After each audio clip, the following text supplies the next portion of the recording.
পারেদেসের যেই আক্রমণাত্মক আচরণ এবং আর্জেন্টাইন কোচিং স্টাফও এর সাথে যুক্ত ছিল, এটি নিয়ে নানা রকম সমালোচনা হয়েছে।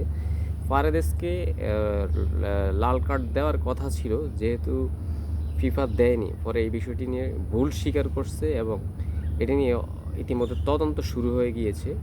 কিছুদিন পরেই তদন্ত রিপোর্ট আসবে এবং ফিফা পারেদেসকে যেভাবে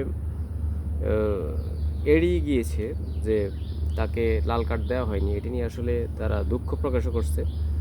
তবে আমি একজন আর্জেন্টাইন সমর্থক হিসাবে এই বর্বরতা বা এই হামলা, এই জঘন্য ঘটনাটিকে আসলে তীব্র নিন্দা জানাই, বা আমি এটাকে সমর্থন করি না। ফারেদেসকে 100% লাল কার্ড দেওয়া উচিত ছিল, কিন্তু হয়তো রেফারি ওই মুহূর্তে, ফাইনালের এই গুরুত্বপূর্ণ মুহূর্তে আসলে তিনি আর এই বিষয়টি খেয়াল করতে পারেননি। তবে এটি আসলে একজন স্পেনের প্লেয়ারকে যেভাবে করা হয়েছে, এটা আসলে অন্যায় করা হয়েছে।